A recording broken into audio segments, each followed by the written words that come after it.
Think we're doing it. We're recording. All right, rock on. Yes, this is episode 200 and the 11th anniversary. I have no idea when this will be in order, but I always try to just go big on these huge numbers. 100, I had him on, and I thought I'm going to try again. And he was so generous to come back on.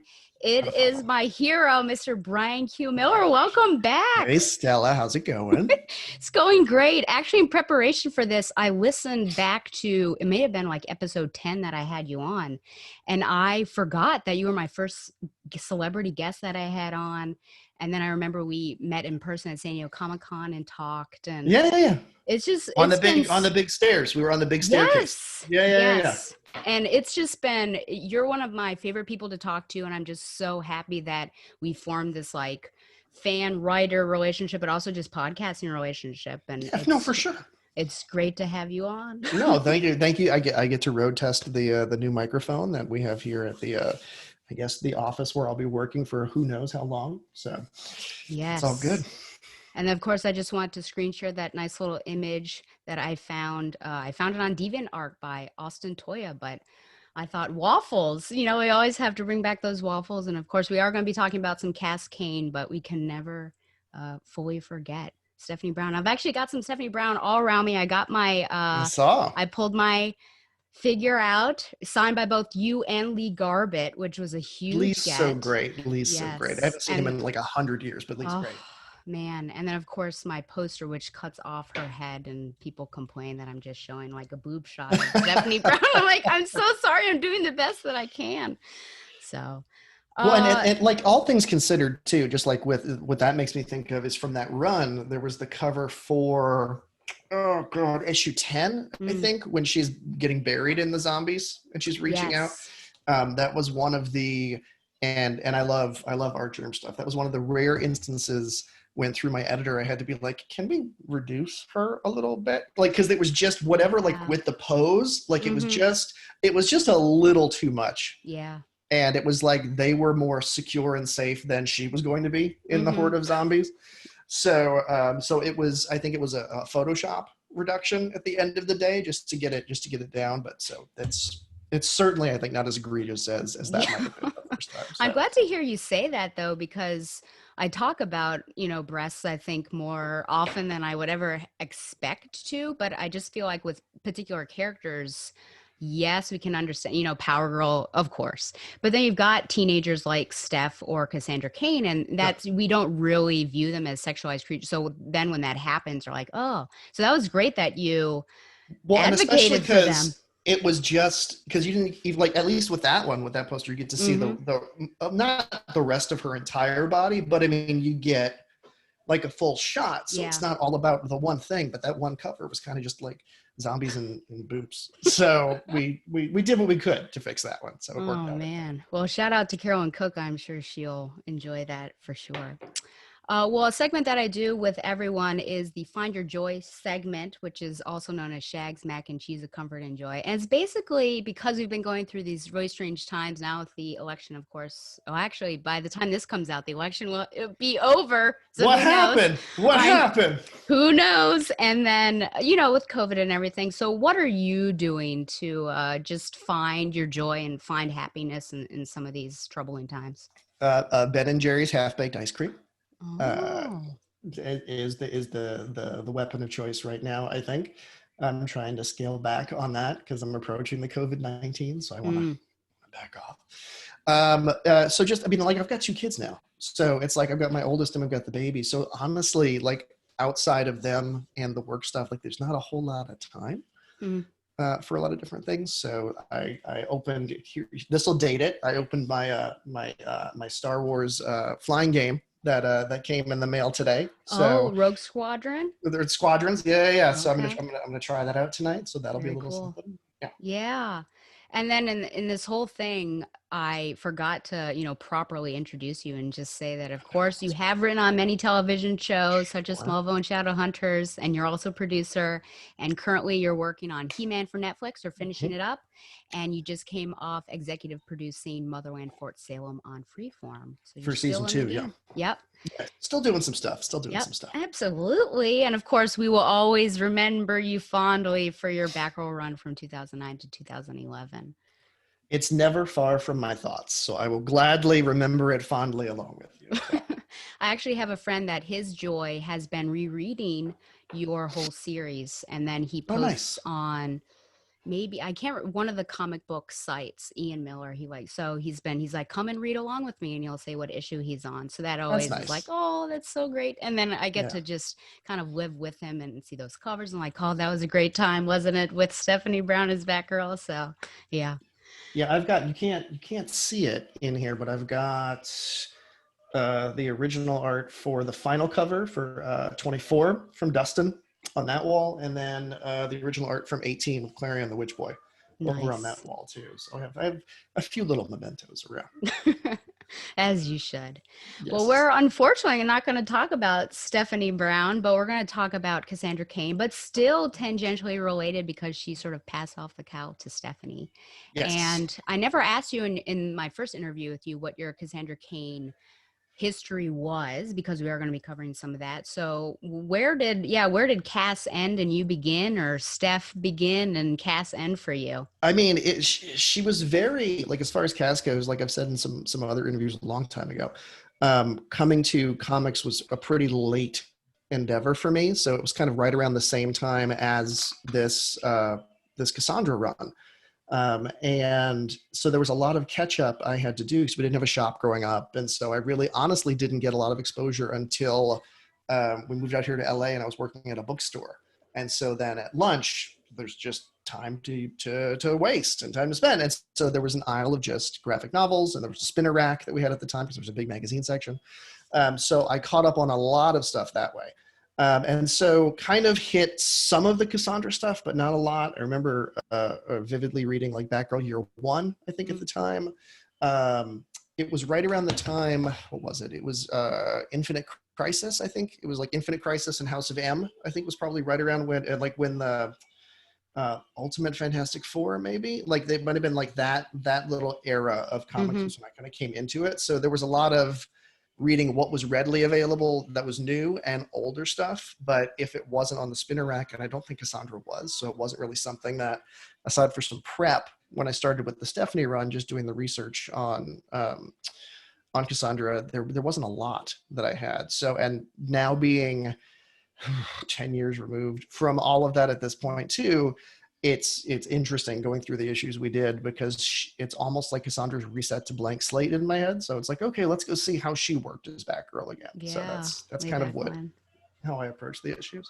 Yeah, your history of getting back into it is similar to mine, where I used to just see like what covers looked cool, and I really tended towards Spider-Man. And then yeah, with Infinite Crisis and Civil War, I just dove in. It was like, Mhm. I'm going in, I'm going to get these monthly books. And I say it was the best time and the worst time just because there were so many characters to Yeah. get to know and learn about, but I was Well, what all was in. great, like right after that was, and that was right around when I started having enough, because I was working retail, so there wasn't a lot of liquid income. So it was right around when I started finally getting past some like credit card debt, some student loan stuff, that I actually had some disposable income again.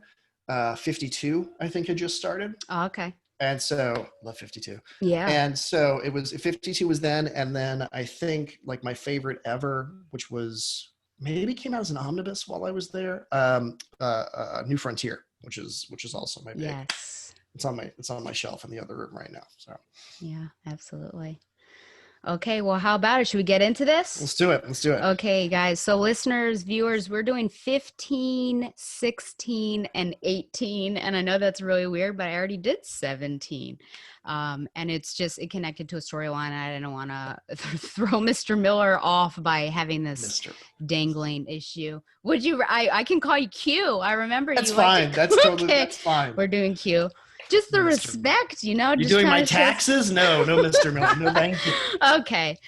So I'm going to do the synopsis as I usually do. And then, of course, I've got some discussion questions for us. So here Okay. we go. This is Batgirl 15, no subtitle, which after the first three of these, or these three that we're doing, I am going to ask you a question about being a writer and subtitles. Okay. The cover date was 2001 in June. Writer Kelly Oh my Puckett, penciler gosh. Yeah. Damian Scott, inker Robert Campanella, and colorist Jason Wright. A woman who looks suspiciously like a blonde Barbara is writing a novel when she hears BAMs getting louder. She opens up her door to see murder victims and a priest with a smoking gun, literally, before she herself is killed. The priest goes to the next apartment and is about to kill the family residing there when Batgirl disarms him, knocks him out, and gives him to the police. He wakes up not knowing what had happened. 7 blocks away, a military veteran is shooting up the street with an automatic weapon and is about to throw a grenade when Batgirl stops him and knocks him around in the time it takes for the grenade to explode, so very quickly. In the calm afterwards, she tries to figure out the connection when she sees a flash on a nearby rooftop, goes over and sees an older scientist before being blasted with some freaky light / sound waves. She wakes up with Batman telling her what happened and that these normal citizens were driven insane by the Joker. She thought it was a machine, but hey, she trusts Batman. Batgirl follows him to a deserted circus where Batman is shot and killed by the Joker. Finally, we're done with him. Joker Joker runs off singing Britney Spears of all things, and Batgirl catches him, ready to deliver the killing blow when she removes her mask. She delivers the blow, which ends up destroying the machine, and demands an explanation from the scientist. He says that the frequency of the waves emitted makes the receiver kill or decide to kill, but the brain forms its own scenarios to justify the killing. The priest used religion, the veteran war. The brain is in a catatonic state, constructing a scenario, then preps the person for the killing. The veteran was in it for 10 minutes, the priest an hour, but Batgirl was in it for a heartbeat. Yikes. Batgirl is surprised, but we don't see a resolution to this, just a later scene where Batman says he'll be out of town for a few days due to a prison riot and asks what happened, and Batgirl is not sure, but asks Batman to be careful. And that's how we end that Yeah. particular issue. Okay. So we'll do some share screen. I do like Yes. to show some covers and talk about the art and things like that. I feel like we don't talk about art as much. Do. Okay, here he There it is. is. Yes, it's actually really colorful for Batgirl at this particular time. So yeah, thoughts on Mm-hmm. this? We've got, of course, the Joker, kind of looks like a keyhole, but you've got the smoking gun, and you have both Batgirl and Batman down, and of course the bullet wound. So thoughts It's on this Batman. particular cover, number 15? It's certainly a lot brighter than what's inside, For for sure. sure. Yeah. Um, I don't know. Like as soon as it showed Batman dead, like like since I know how the sausage is made, I was like, oh, Batman's not going to die in this issue. I don't know that Batman's going to die in issue 15 of the Batgirl comic, Yeah. but it's at least unlike many other comics at the time, and even today, it's still kind of something that does happen in the issue. So it's at least something a foreshadowing of what you're going to get when you open it. Yes, absolutely. Yeah, sometimes we are led astray. A couple months ago, I covered something, and that well, it was Birds of Prey, but on the top of the issue was "This issue Batman dies," and it was apparently a gimmick that DC did. But in the next issue or so, someone had they wrote in and they said they were really upset because they were led astray by this tagline at the top, and they're like, I don't even buy Birds of Prey, but I bought it because Batman dies. So anyways, yeah, there you go. But yeah, it's really out of the ordinary for Batgirl, just with how colorful it is. I guess it's because the Joker brings the color. But Even though it's not really even a Joker story. There's just like a Joker moment, but it's it's true. okay. It's That's true. okay. Yep. These things happen. It is These things true. Yeah. happen. And then the inside art, I did wonder, I've asked this before. Sometimes the colorist, I suppose we could say, does some washes. So like right here, we Mm-hmm. have this wash of red. Later on, this yellow, I guess, coming off of the gun flash. And then when we get to the tower, lots of purples. Lots of purple. Yeah, yeah, yeah. Yeah. which is kind of, I think, it's the clue that we're not in reality anymore, but Yeah. because it's so not, it's a very Steph color, but it's very much Mm-hmm. not a Cassandra color. Let me ask, you got on your pages, because the splash page, right? You've got of the priest holding the gun, Mm-hmm. which is like the second page of the issue, I guess. Does yours have like a redacted bar on it? Can you scroll down? Oh, okay. So that's so It's interesting, the yeah. because on the iPad version, there's nothing there. Okay. Yeah, So it's it's the just all blocked credits. out. Yeah. Yeah, I don't know why those wouldn't be there. I was just curious, like, what was there that didn't make it to DC Unlimited Infinity Plus Yeah. HD? Yeah, But we've been censored. anywho, sorry. Yeah, and Yeah. she does look a lot like Barbara. I was a little thrown actually when the issue started. I was as well. I was I was like, like, oh, what's Barbara doing there? what is she doing? And then she had such prominence too. I'm like, okay, well, is that someone like at the time? Is it like supposed to be Vicky Vale? Like who's it supposed to be? It's Yeah. just this lady. She gonna get shot. She Yeah. gets shot like right away. Yeah. So as a writer, when you were giving art directions or I guess panel directions, how much did you give with coloring? Like, would you have said something like, this top panel, I would like to have this red wash because we're seeing the reflection off of the cop cars. Would you do something like that, or let it up to, or Um, leave it up to the artist It and the kind of colorist? depends. I think the only time I remember, because I call out a lot of stuff in my scripts, but I don't, as far as color, I think the only time I might have called that out, we had an issue of, and we did this a little bit in the Smallville comics too, but issue 22, 20, oh God, I don't remember anymore, when Steph goes to London and she Mm, meets up with Squire and they run around and time freezes around them because they have like the special widget. Just because Flash at the time had been doing something under Manipul in the comics where Flash was in color and everything else was in grayscale, just to show that it was frozen and he was still moving. So I think like that was probably the only time I've done call outs specifically for color like that. But I think it's really cool. It's certainly effective. yeah, absolutely. So the priest here, this was really interesting to me, and so I'll put you on the spot a bit, but I'll at least preface like Okay. what this is about. So I reviewed this book, which is called Politics in Gotham, Okay. which is a series of essays with my friend Sam Heath, and one of the chapters was actually called "Fake News in Gotham," and the quote from that again, just because this is all relevant here. Um, Other forces that social scientists have traditionally recognized as having influence over mass public, such as political parties, churches, unions, service organizations, have comparatively little sway over Gotham citizens. And so the idea is that they're just wholly everything is about the news and they just really believe it, and they go into religion a bit. And my co-host was asking me like, how is it used? And I said, well, it's not really used very much. Yeah. There could be a villainous person like Deacon Blackfire, or it could just be like a setting.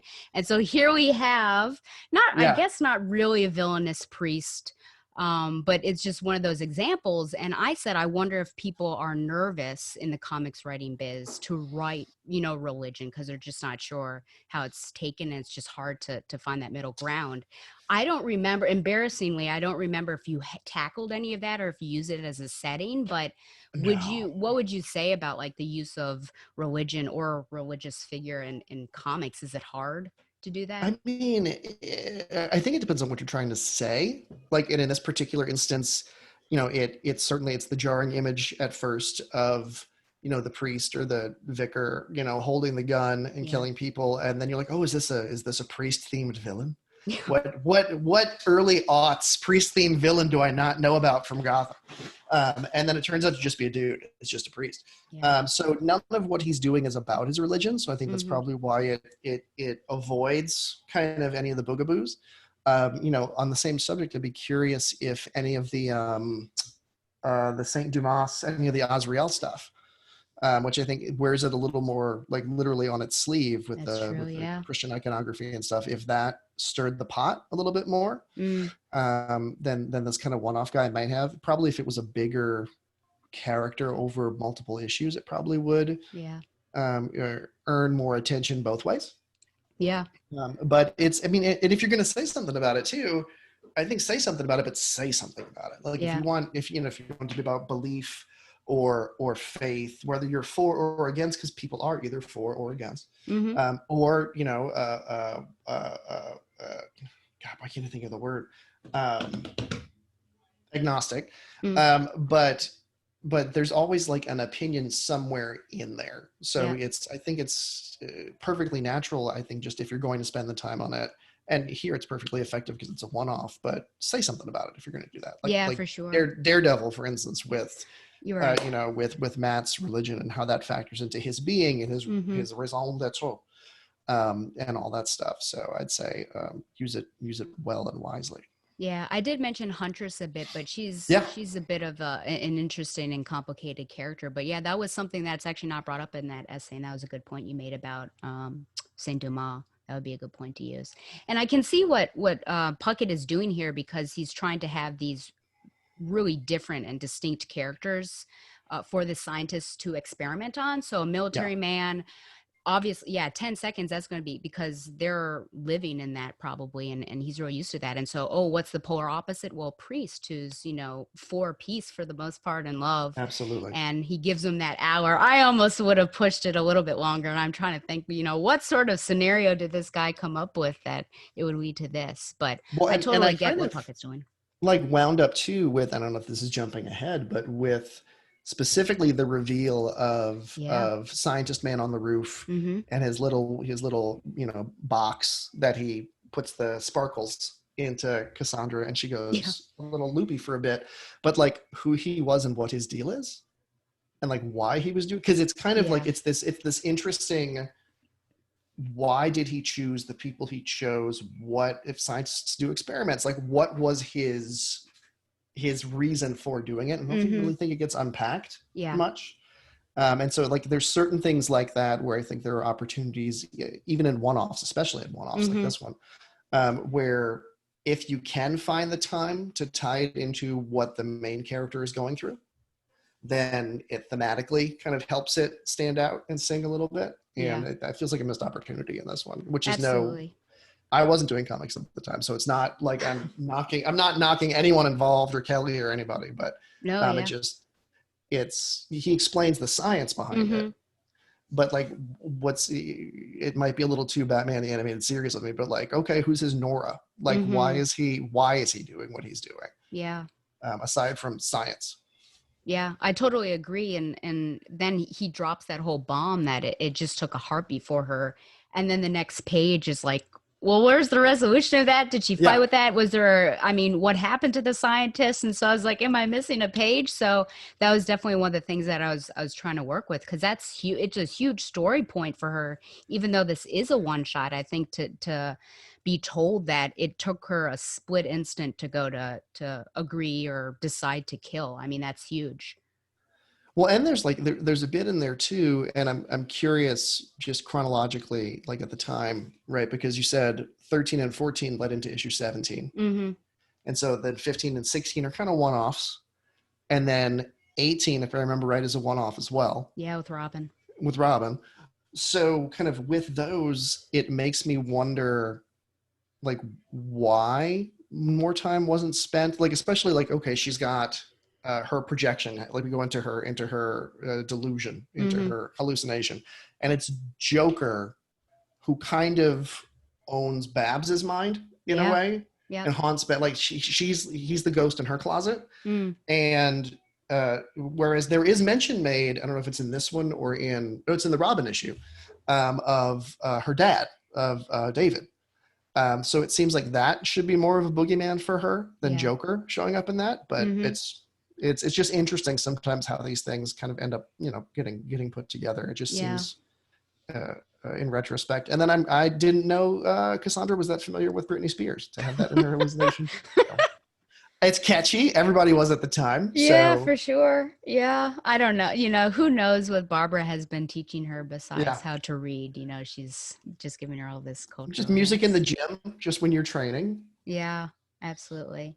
Yeah, 13 and 14 deals with a gentleman that she helps out and then he ends up getting killed, kind of from Okay. his own negligence because he made a call and it was being traced. But it's about the third time that she's helped somebody out and that person has gotten killed. And so that's another thing that I could see happening here, that, oh, a victim, she saves somebody, they get killed, and then Yeah. that killing instinct just goes in and she kills the killer. So I totally agree with you that Joker is like, oh, that's interesting that you would pick that particular villain to be Which you the. can do, but then it feels like if you are going to do that, then there's an opportunity there to kind of in those last Yeah. few pages dig into like, well, why? Mm-hmm. Why is that what you saw? Why did that matter? Why is that in that heartbeat what your brain manifested in that second? Yeah. And what does that say about her? What she thinks about herself? Or Mm-hmm. and we don't go there. Yeah, absolutely. So in that moment when she's about to lay the killing blow on Joker, she removes her mask. What do you make of this? I guess because it's would Batman think he's dead? I honestly didn't know what to make of the mask coming off part. I was glad it did because I was happy to see Cassandra not in the mask for a moment in the issue, especially because design-wise at the time too, the mask is cool, but it's a really hard read Mm, in a lot of scenes. yeah. So it was nice to get to actually see her, as herself, albeit fleetingly. Mm-hmm. Yeah, it goes back to another episode I did when she had been running around without a mask. And it's sort of this Batman was applauding her, like, yeah, use this. It strikes fear, and we're trying to work through, what does that mean? Is this bad imagery that, this Asian American, is her face is more fearful than the mask, which I feel like that mask is terrifying in my opinion. And then It's I also, scarecrowy a little bit, yeah. yeah, and then I also think to current run of Batgirl, when I don't know when this was maybe issue 34 or something like that, where Barbara was pounding on James Jr. and James said, if you're going to kill me, do it as Barbara and not as Batgirl. And she does, like, she's about to remove her mask, or she already does. So I don't know if it's also maybe a personal thing, like, you did this to me, look into my eyes while I do this to you. I don't know if maybe that's the sense there too, what Puckett is getting at. But because that's like the weird thing too, then with that is it just because they don't seem to have that much of a history between the two of them, she doesn't owe Joker that Mm, that's in true. any Yeah. kind of way. Like there's no prompt in there, so it's a nice moment. My favorite moment from the whole thing actually is the grenade bit. Ah, Just yes. how that came together, just with the whap, whap, whap, whap, like the Edgar Wright of it, like with all the steps. I thought that was a Yeah. big fun moment for me in the issue.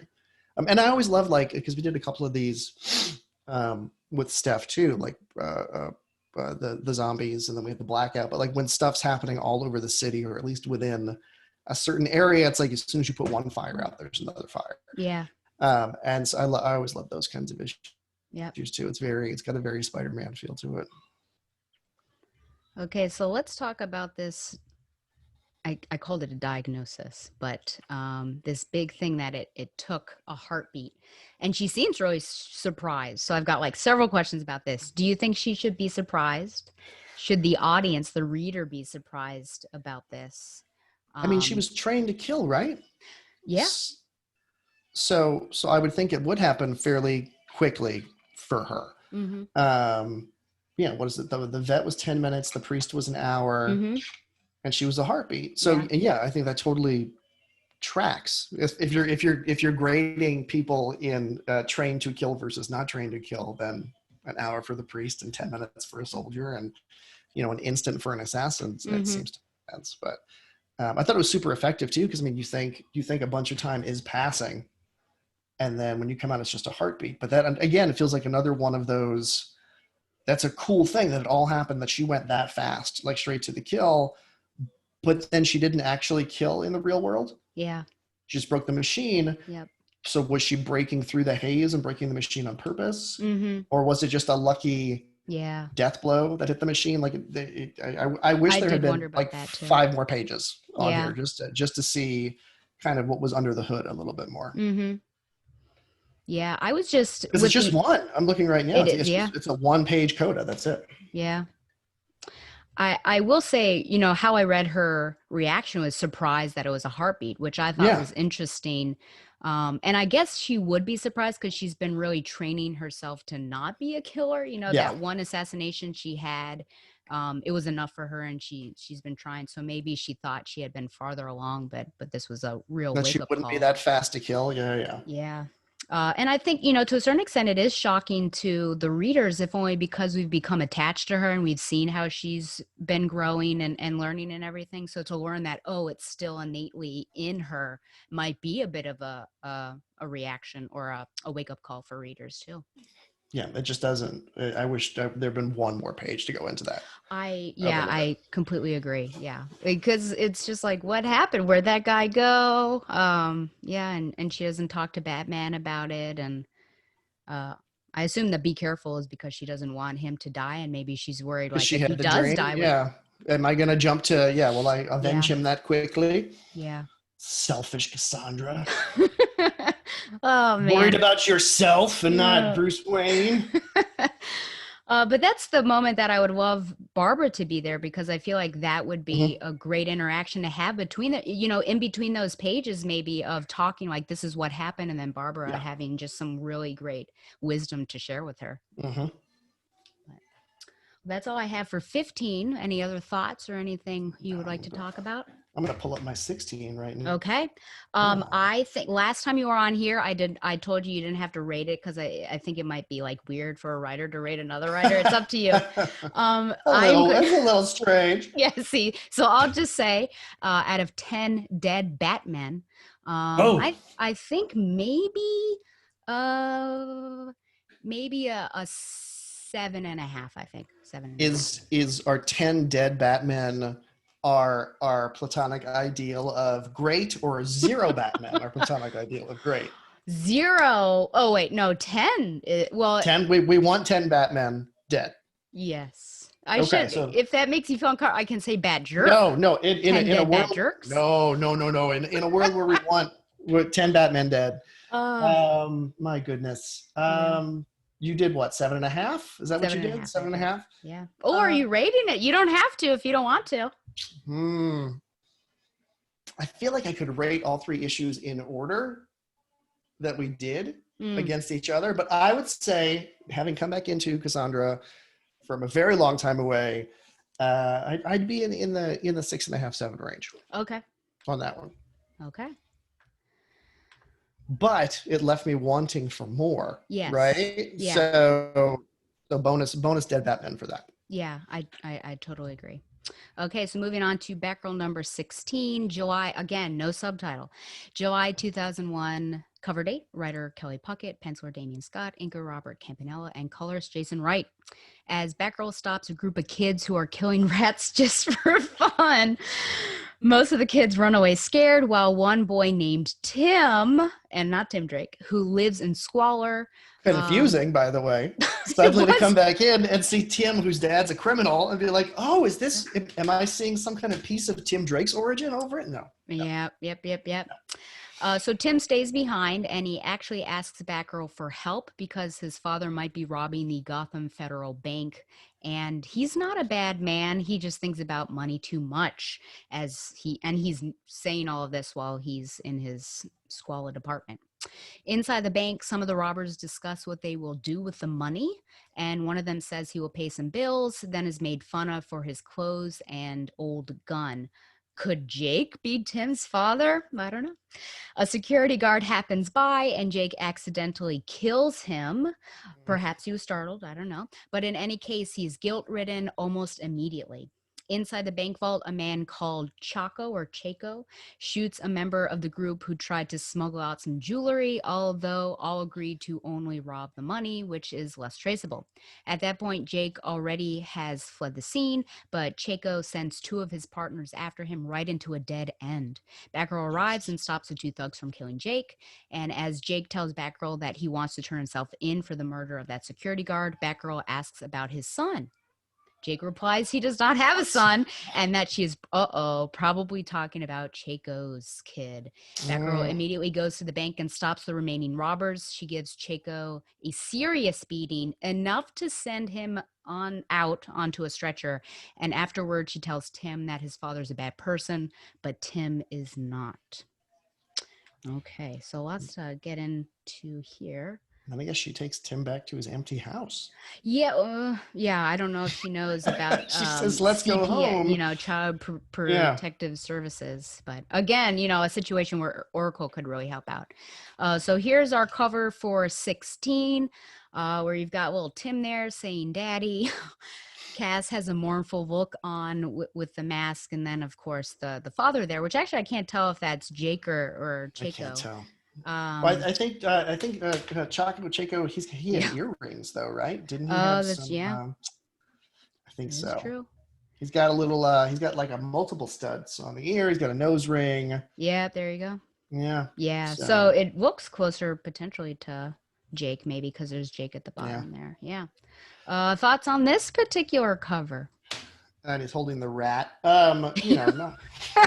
Caressing Can the we? rat, whereas he Can was we? destroying them earlier. So Can we? boy, Can we that's talk for a minute different. about how awful a place Gotham really is? That Sure. that that that at night. This is seemingly a typical night in Gotham City, and there are, from my estimate on this page, at least 28-year-olds Oh my. gathered around in an alley doing this Fight Club thing where they throw rats as high as they possibly can, Oh my, they're really yeah.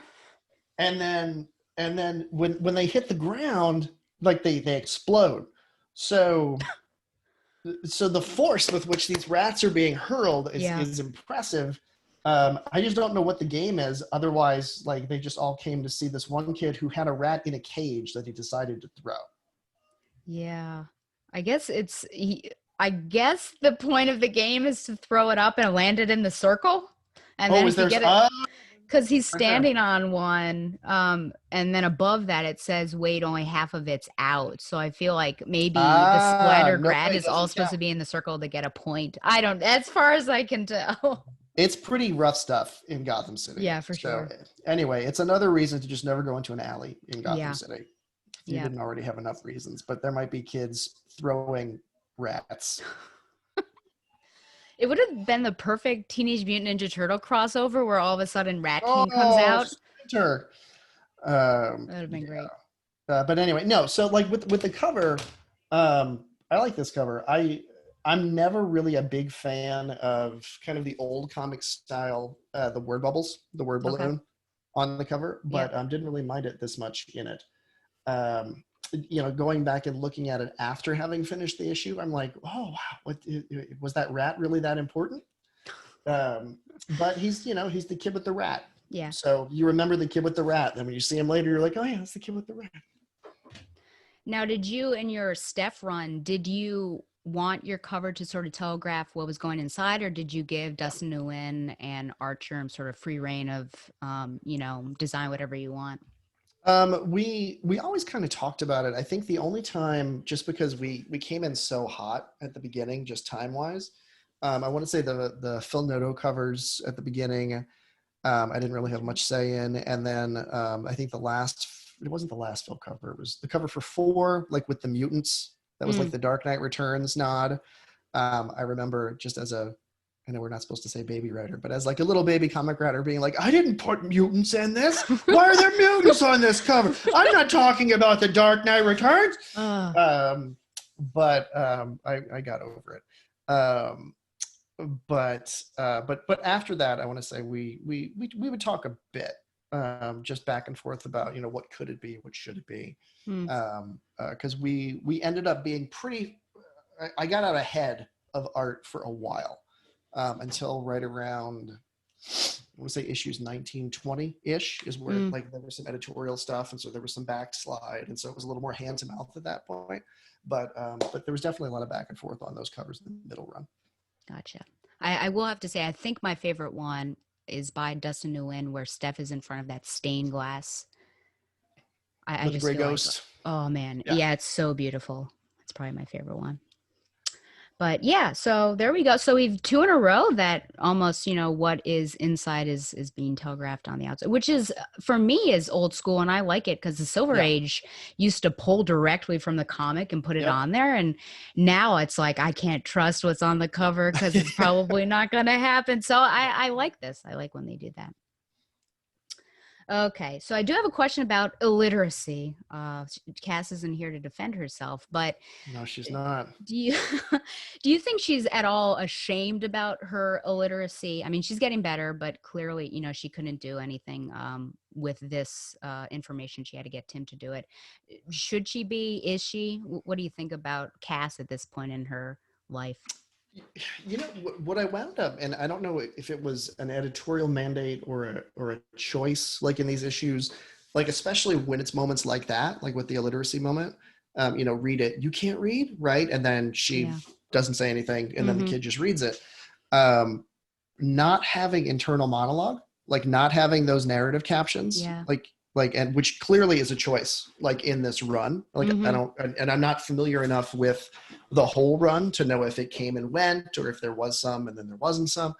But it certainly feels like the perfect place to address stuff like Yeah. that. Because if I were someone who knew nothing about Cassandra and just happened into the one-offs, especially right of what these issues were, um, I'm thrown suddenly. I'm like, oh, that girl can't read. Mm.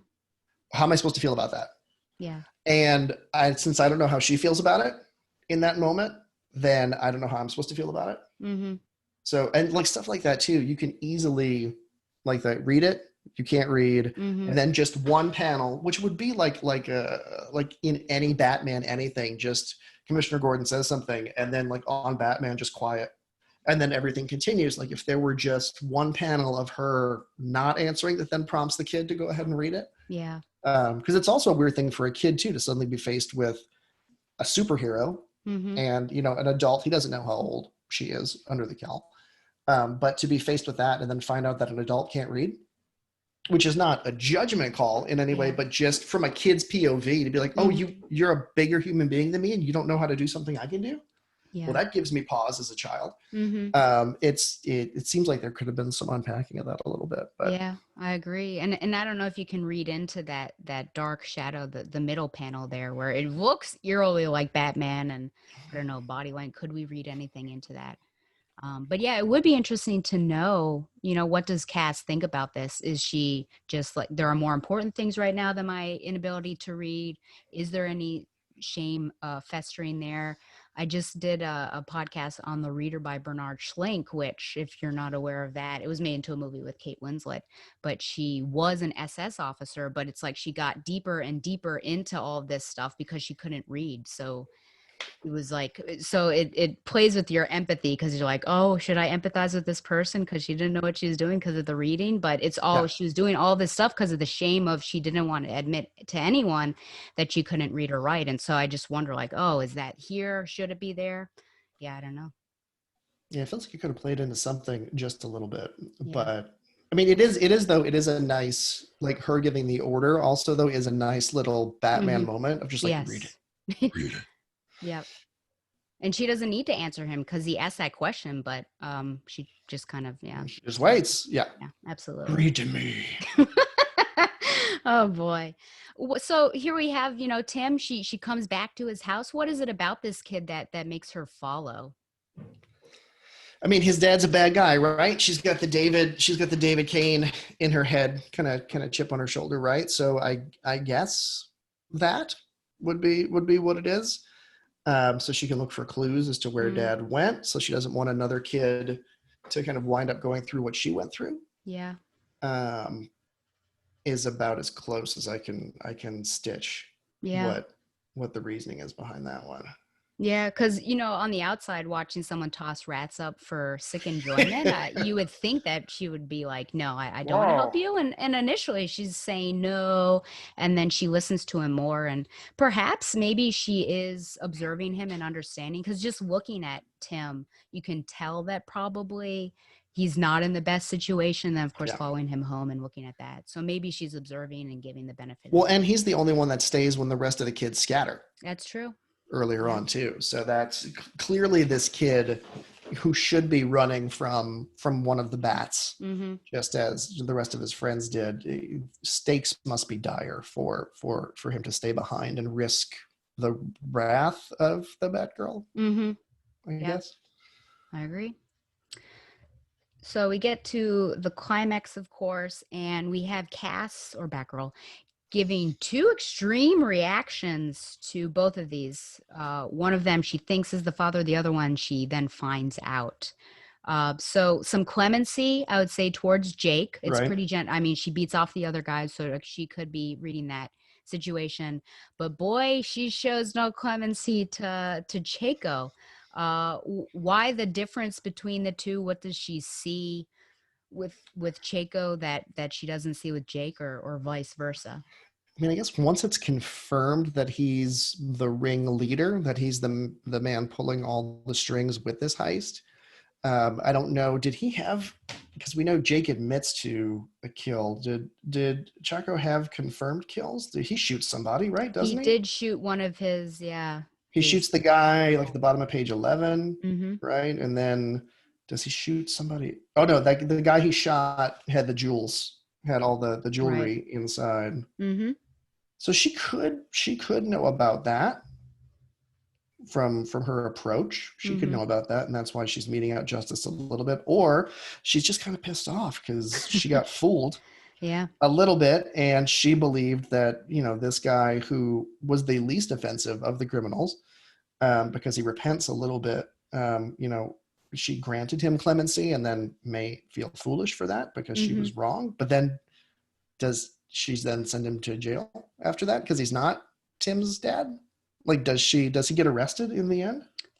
Do you mean Jake? Yeah, Jake. I I see assume so. Or Chaco. if Yeah, she doesn't send, then I mean he was fully willing to. I mean, but he she was gonna says let I him need to go, pay. right? Like she says, run, and then where does she do? She's there. She chop, chop, chop. Yep. Sees the kid, sees the dead. She says, go, right? So she's gonna let him Mm-hmm. go at that point. She says, Yeah. go. So she's gonna give him clemency. And then when she finds out he doesn't have a son, then yeah, you're thinking of Chaco's kid. And then she goes and kicks the crap out of Chaco. Yeah. And it's interesting because I think with both of them, yeah, with both of them, there's this image of Tim with this little circle behind. So it's like these two different reactions of seeing this with Jake and holding his hands outstretched for You know mercy what it is? I bet, potentially. I bet, I bet it's this. I bet it's this. If we're going to go through and play art critique on this, I Sure. think what it is when she sees Jake, right? Mm. Just like when Tim did not run, when all the other rat throwing children in the alley Ah, turned and ran, yep. because there was a greater like sense of I need help, Mm-hmm. that Jake stayed and said, Yeah. no, I need to be dealt with no matter what. And then that same innocent, picture of Tim fuels her anger when she catches up with the nefarious Chaco, Yeah. and Man. then hits him a lot. She hits him a lot. Sure does. Yeah. He loses his gold tooth and his not gold tooth. Yeah. I mean, she's really scary when I don't want to say out of control, but just like really leaning into that. And Mm-hmm. Batman let her do that a couple issues ago. So it's frightening to behold. Oh boy. Well, what do you think we can expect from Tim? What would you say if you were to write a story with Tim? What do you think his future would be? Should we be worried about him given how he grew up and the fact that we did first see him murdering rats, or do you think we can believe Cass that Well, he's not a bad guy? we don't know that he was actively murdering rats, Okay. right? Sure. So, because if you go back, he was just one of the looky loos, right? There's this other kid who, in my head, I've just decided to call Chucky, who who was hurling the rats up. Where is he? Where's Chucky? Chucky's got the red hat. He's got the vest, Okay, yeah. like a little Marty McFly in the future. Sure. Oh And so boy. Chucky's doing all of that, and then Timmy stays. Oh, I see. Okay. So maybe it was peer pressure. Maybe he would have thrown a rat. Yeah. If he had stayed longer. But then, thank goodness, Batgirl showed up, and he didn't You're have to right. live with splatting a Yeah. rat. Yeah. Mm-hmm. But certainly, I think there's some CPS in his future. I think Yeah. for sure. Yeah. Yep.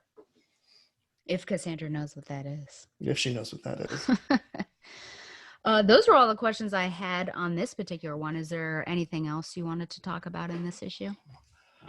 No, I mean, I really liked the coming in on just getting to see her, kind of uncoiling a little bit. Mm, And I kind of really like the clemency versus the not clemency mm-hmm. using the kid in both states. Yep. I thought it was really interesting. And do you like that Cass, I guess to a certain extent, both of these issues that we've covered so far, and I guess in the next one as well, street level. We're dealing with Cass Mm-hmm. as Batgirl and street level. Do you feel like that is the type of bad guy that she should be against and that fits Cass best? I mean, at this point in her run, I'm trying to think what else has preceded this. Like, I mean, I certainly have no qualms with her doing street level stuff.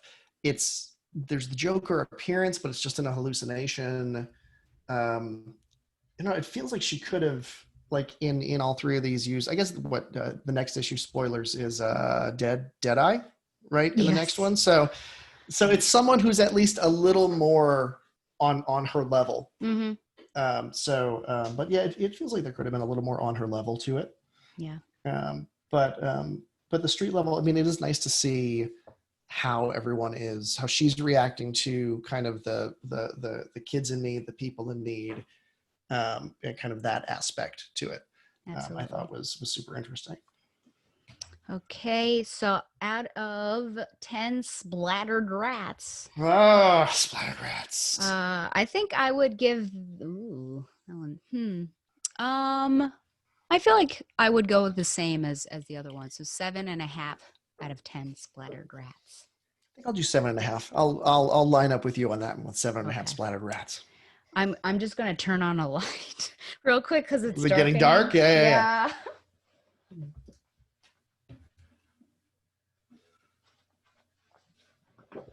Here we are. Okay, that's you are 3 hours behind me, so the sun's still streaking in Oh for no, your. it's still 100 degrees out here, and Gosh. yeah, Oh boy. Okay, so our final one. ready. Yes, Batgirl 18, September 2001 cover date. And again, writer Kelly Puckett, penciler Damian Scott, and inker Robert Campanella, and colorist Jason Wright. A tiny, teeny tiny Cassandra climbs atop the supercomputer to grab some bat cookies when she is suddenly surrounded by the Bat family, all calling her a killer, and David Kane asking if she really thought she could fool them together when an alarm actually wakes her up. She goes off and follows an assassin with one black eye and one white eye who is about to get paid right before he is then about to get stiffed the money. Before he gets killed, Batgirl throws some batarangs and starts beating everyone up when she encounters Robin mid-fight, doing the exact same thing and ends up running after the assassin. The assassin pulls a dead shot and shoots a gas tank without even looking, which blows up. Robin is impressed. When he returns, he sees Batgirl dodging bullets and gives her a controller to track the assassin before he races off without really talking to her. He's going after the leader of the operation and the one who hired the assassin, named Vink. Batgirl and Robin both arrive at the same locale because the assassin wants his money. They bust into the house, discover Vink tied up, saying the assassin took his daughter, and Batgirl goes after him but is shot. Robin is surprised that she couldn't dodge the bullet, but it is later explained that the assassin Deadeye has cybernetics and can basically shoot anything he thinks about while Batgirl is doing whatever she is doing to her wound. Is a very weird scene. I don't understand it at all. Robin notices all the past bullet wounds from Kane. They intercept communication from Vink to Deadeye about a drop point, but as Robin plans, Batgirl says it's no good because Deadeye will kill the girl anyway. She knows men like that. They go to where Deadeye is, and Batgirl goes in, even though she is injured. She confronts Deadeye in the bathroom, who is holding the daughter hostage. And the daughter looks suspiciously like Goldie from Sin City, I thought. He shoots at Batgirl and either misses or hits her. We don't know. We don't see it. But she connects her fist to his face, then punches and destroys the implants in his hand. As the cops arrive and take Deadeye away, Robin explains that he was rude because of her assassin background and how intimidating it was to him, who has such a normal upbringing. He apologizes and asks if they can be friends. She agrees and they shake on it.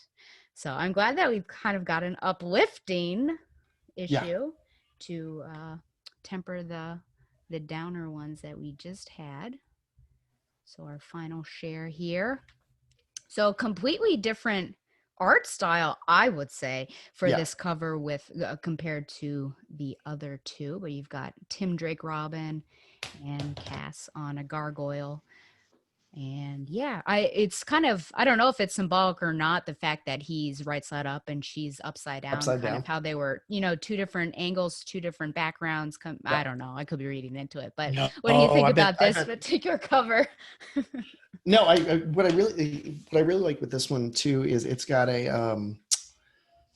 like a Kelly Jones kind of feel to it. Like Yes. Yeah. there's a little more, even though the issue itself doesn't go to like that more gothic-y place. Mm-hmm. That this one, at least the cover, it's a nice juxtaposition of like with the Robin colors and the Batgirl thing and the Yeah. gargoyle, and Mm-hmm. I like it.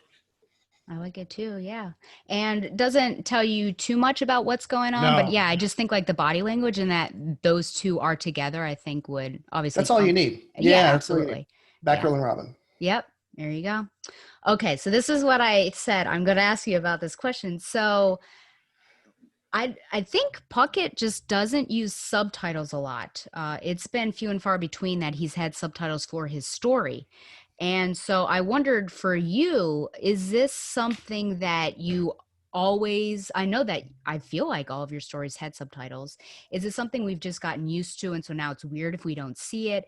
Is it something that's like thrust upon you, like you should have a subtitle for this? What are your thoughts on as a writer No, and subtitles for issues and no, no, stories? no. My goodness, from the person that did Batgirl Volume 3, Batgirl Rising, the lesson number one, number 14. Um, oh my God. No, I think it's, especially now, it's helpful in um, because there's so much comics wise that if you're just like, you can, call out, a 6-issue arc by its subtitle name. It's like, Mm, Batgirl, The Reckoning, or, Death in the Family. Like, you can call it out by that and remember it that hmm way, versus like, especially with this run where it's just Batgirl 18, where it's kind of in the beginning, it's a lot of one-offs. um I don't know that you would need more than, oh, it's the Batgirl and Robin issue, it's the one where they became friends yeah. at the end of that one.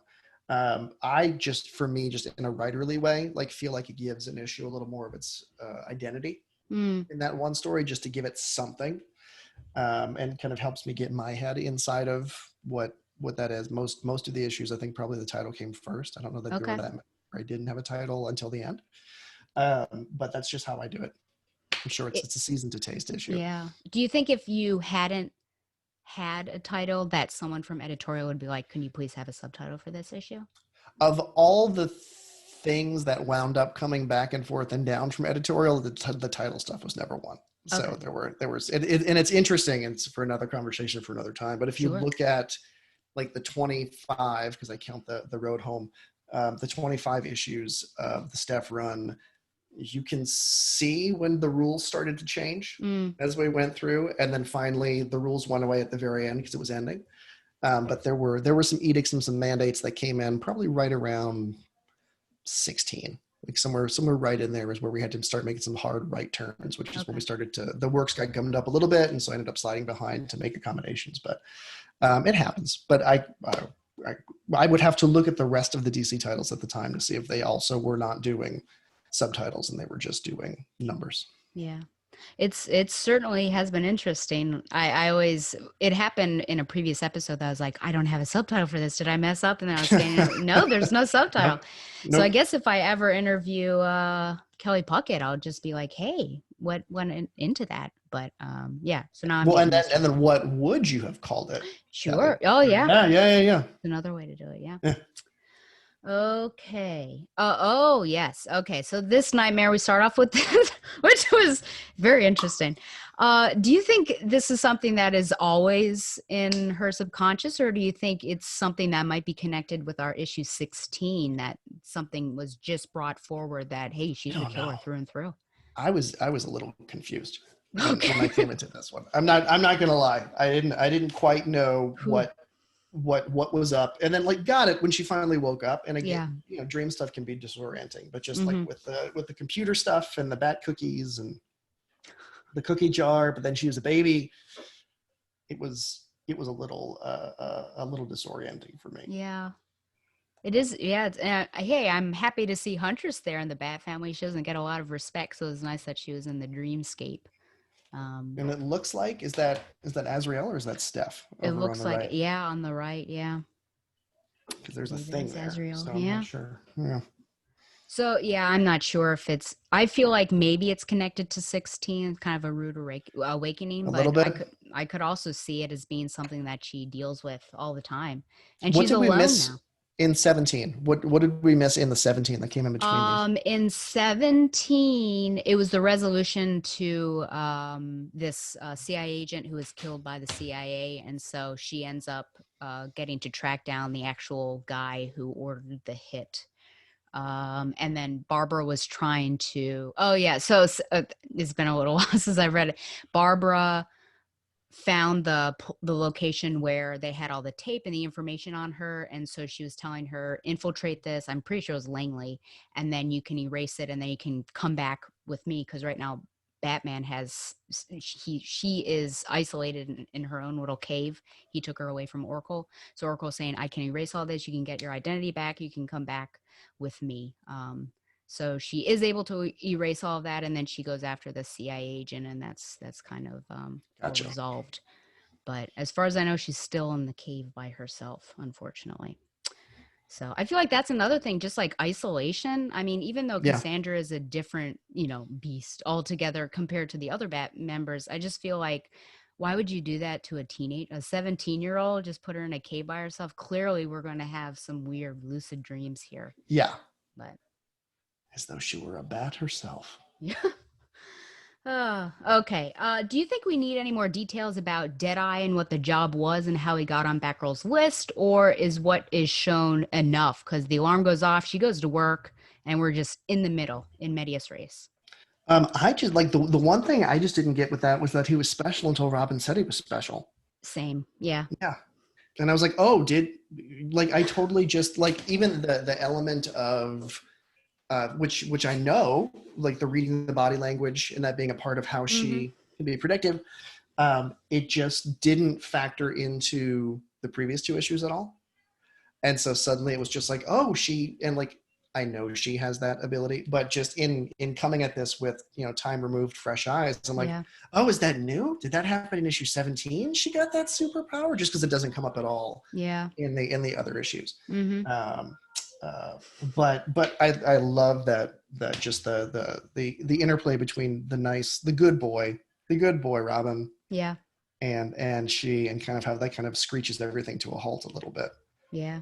I thought was really nice, given especially how dark the last couple of issues have been for her. Yeah, for sure. Yep. I guess I would have liked maybe a little backstory on like what the job was, but otherwise, I guess we know everything we need to know about Yeah, I them. mean, it kind of doesn't matter at the Yeah. end of the day. It's because it's more about the two of them, Yeah. coming together and getting over their stuff. Mm-hmm. So then with Robin and Cass, that'll probably be the bulk of our discussion here. Do you think the fact that she got shot is the reason why Robin rethinks his perception of it? Do you think it would have taken him longer to rethink what he felt about her if that hadn't happened? Because Huh. it's almost as if like, oh wow, she is human that Yeah. happened. Um, but then he's never like, oh, sorry that like, sorry you got shot because I came in and I was screwing around at the same time. Mm, Um, yeah, I guess that's just because she's seemingly human. It's interesting because again, not having come back to this, I mean, having come back to this after such a long time, I have no idea what I'm supposed to think about the two of them. Just as far as like what their status quo is yeah. coming into this issue, and so he certainly, it does seem to make a difference to him that she's been shot, but it Mm-hmm. really doesn't. It doesn't seem to land for him until he sees the other scars, Yeah. And I and then will he's like, say "Oh you're God, not. Oh, sorry.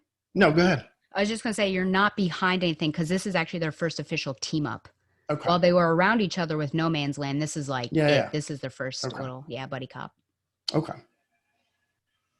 yeah, and then she does whatever she does Yeah. after she gets shot. She's What she's is, losing can you blood a little explain what bit. she's doing there? She's like squeezing the wound. I mean, She, she's cauterizing it with her fingers. I mean, I don't even know. she pulling out the bullet? No, because he talks about exit wounds, so it's not. I'm not sure what she's doing there. And is Tim like chewing on something in that one? Like, is he? He's doing it. He's got a thing, or I don't know. Yeah. There's bamboo. Is she doing like a plant? Maybe she's doing one of those things where you take the magic leaf that's wet, and you're like, oh my, that's Oh, got aloe vera, and yeah. so the aloe vera Shoving is it in gonna there. gonna help with that bullet wound. Maybe it's one of those things. It could be. Yeah. You'd think she'd have something in the belt, in one of her very many pouches that she Yeah. could like do a thing and Yep. and clean it up. So maybe it's that. Let's assume it's that. We It's either can. it's a magic Yes. swamp leaf, or or it's something from her pouch. Yeah. But then I do, of course, wonder why. I mean, is she just wearing fabric then? There's no I think there's shielding no armor. I think whatsoever. there's no armor at all because look Wow. at it. It's all Yeah. stretchy. So I I guess think that this just was attests to her abilities that, hey, I don't need it. It's not going to touch me. I think this was widely this was before Kevlar was just Kevlar mesh. It was Mm. just widely used in everything bat related. Oh boy. Oh man. Well, I do like that moment that because if we go back to the beginning when he first sees that and just how shocked, like, oh yeah, dodging bullets, okay. And then sees that moment. I feel like it is kind of the catalyst for him rethinking everything. Yeah. And then yeah, just like you said, seeing all those other bullet wounds and be like, oh wow, there's some trauma He's here. been through some stuff. Yeah. Yeah. And I think still, they're not similar, but I think he's able to maybe show empathy and be like, I misjudged this person and there's way more than just her being this trained assassin. So I think everything helped align. But if all this stuff didn't happen, I feel like he still would have been freaked out by her Yeah. and maybe not wanted to bond as much. Well, and he's a nice enough boy to also vocalize that too. He's like, you know what, I was wrong. Yeah. I was wrong about these thoughts I had about you that you didn't know anything about. Mm-hmm. So, not to bog you down in your night, Cassandra, but I was afraid of you, but now I'm not. Yeah. So then still that scene in the swamp with the bamboo, Mm-hmm.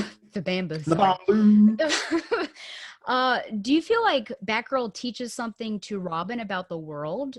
Is Tim naive or optimistic here because he's seen some pretty crappy stuff in his time too, but he feels like Deadeye is gonna pay the money and let go of the girl, and she's like, no, that's not gonna happen. So it's It almost like feels worldviews colliding. it feels a little naive for a Robin, just because aforementioned Gotham is such a terrible place. Mm-hmm. You had in the middle of the night a brainwashed priest walking around murdering people in a Yep. tenement. Um, uh, but yeah, I don't know, because how long had he been Robin? I'm trying to think. How long had Tim been on the team preceding this? Because he would have been exposed to some pretty gnarly stuff. No Man's Land, right? He would have been through all of that Yep. Yep. before this. So, um, Yeah, I don't it just yeah, it's interesting how she's like the dark and as if this is his, this would almost be like I could read Stephanie Brown at this, as him, like she's like a teaching new her it's a something. new person on the yeah, like a Yeah. like a new Um, person on the scene being like, yeah. but you would think with Batman he would have picked up some of that stuff too. Yeah. Not to discredit Tim at all. It's just it's interesting because it is Mm-hmm. a very Batman in that sense, a very Batman and new Robin on the job kind of Mm-hmm. dynamic between the two of them, which I mean, personally, it's been so long since there's been a new Robin that wasn't a murderer. It wasn't a little Wolverine, Sure. that it's kind of refreshing to see. Yeah, absolutely. He's not jaded yet. That's the difference with Tim. He's not broken yet. Yeah, Yeah. Does he ever really? I don't think so. I Yeah. think Tim stays a good boy. That's good. That's good. So, like I said, this is their first official team up, even though they were technically working together with No Man's Land. But they become a frequent pair because I have read this series before. It's just been a while. But what is it about the two of them that would make it or makes it enticing and fun for the writer and even for you? I mean, some of my favorite parts of the Stephanie Brown run was her and Damien. So, what is it about the Batgirl and Robin team up that writers just love? I mean, I think with any kind of team up like that, it's the lethal weapon, it's the good cop, bad cop, and it's in the case of Steph and Damien, Steph of course was the good cop, and Damien was the bad cop, And we had the inverted dynamic of the good cop kind of being in the right to get results. And so it's the good cop doing what the good cop does and saying it's okay to be the good cop, and we can get things done the good cop way. Whereas with in this version, she clearly, especially having read the other issues, is more of a badass than Tim is. She's a bit more of the bad cop, and she is kind of in the right. She is seen as, you know, the mentor in this pairing. So they give and take a little bit from each other, and Tim has some of the niceness and she has some of the edge, and we have the inverse kind of with Steph and with Damien. And I think if you can get any pairing together where they're not the same two people next to each other, then I think there's in either configuration, there's fun to be had with the two. Yeah. Which I assume, I saw some pictures on the internet of Cass and Steph in costumes running around. So I would assume there's something to be had with that, but we'll see. Yeah. Boy, am I hoping. Batgirls, that's all we've ever wanted, you know, ever since your final issue. We're like, this is what needs to happen. This is like this team of Batgirls, Oracle's heading it up. Please, my God. There's enough of them. Why shouldn't they all be doing something for together? sure. Yes. Yeah. Bring back Wendy. I don't even know what she's doing in this current The Robins, remember, weren't the Robins a street gang? Wasn't there something a few years ago where there sure was. all a thing? Oh, man. Well, any other thoughts or topics you want to talk about on 18? I just wish I knew a little more about the Deadeye guy, but yeah. I mean, do you feel like, since we're on that topic, do you feel like he's too close to Deadshot? I mean, if I didn't know about Deathstroke and Deadshot, and I'd be like, oh, okay, cool, it's a guy, he's got a dead eye, it's a robot eye, and he does this thing. It just, I think there's a necessity in you know, I'm guilty of it as well in some of these things where you want to give as much time as possible to, you know, the money of the issue is the pairing and not the villain, especially if it's in a one-off. So certainly I don't think he needs to be more prominent than he is in the issue. But I would have liked to know just like a little bit more of something about him, like maybe even out of his own mouth. Because I think he's just all killer, right? Like that's it. He shoots at them, then he's got the hostage. So like a little bit more, because I mean, as if you can get to a point where there's something the hero can reflect on about themselves from this other person, even if it's like super fleeting, even just like a little thing. Yeah. She traded some of her humanity, or had some of it, I guess, trained out of her, right? Because of what her dad did to her. He's got his reflexes are different, right? Because he's got the robot eye. Like, it feels like there could be something with like one or two more pages where that could have been unpacked a little bit. And both assassins, so there's that connection too. Yeah, absolutely. Well, out of 10 friend shakes, what would you give Batgirl number 18? Splat rats. Out of the splat rats and the dead Batman and the friend shakes. Yeah. It's, you know, I think the price of admission is right there on the cover, and it's the two of them. So I'm going to say 8. I'm going to say 8 friend shakes on that one, because I always like seeing a good Batgirl and Robin pair up. Absolutely. Yeah, I agree with you. I'm a sucker for it. Yeah, everything else is kind of background to what they go through, and sort of the misunderstanding and his misjudgment of her, and then getting to know her a bit more. So yeah, absolutely, I agree. Concur wholeheartedly.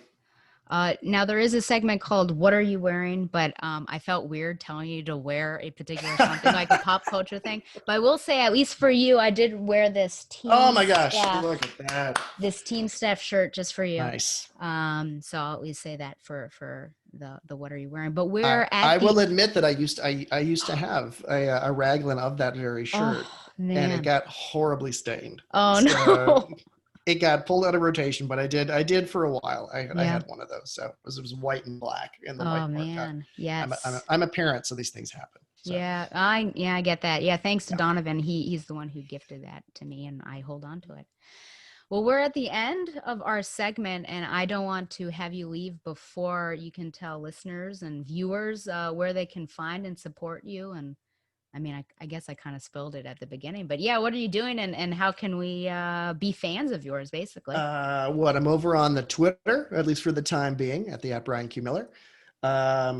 look for some more stuff from me in season 2 of Motherland Fort Salem, which will air at some point. We're about to start shooting. Fingers crossed it all goes like it's supposed to. And then He-Man and the Masters of the Universe on Netflix at some indeterminate time in the next year and a half. So it's coming together really great. I'm excited about it. So it's a good time. But yeah, that's what I got going on. Okay. Well, oh my gosh. As always, it's a No, pleasure. please, thank you for having me. Yes. Yes, and you're one of the reasons why 200 is special, and one of the reasons why this podcast has gone on so long. Just getting to talk to you and loving that Steph Brown, because I feel like if that run were terrible, I would have stopped my show. But because I wanted to keep reading and Sure. reviewing, I mean, so it's basically you have helped Batgirl the Oracle get to 200 episodes. I will. Happy to help. Oh boy. Well, when I come back, I guess I'll be by myself. I think I'm going to be wrapping up all the whole show, with all the segments I haven't done with my guests. But first, it's Zayas' Radio Hour featuring Number One Fan by Muna or Muna. Okay, and I shall stop recording.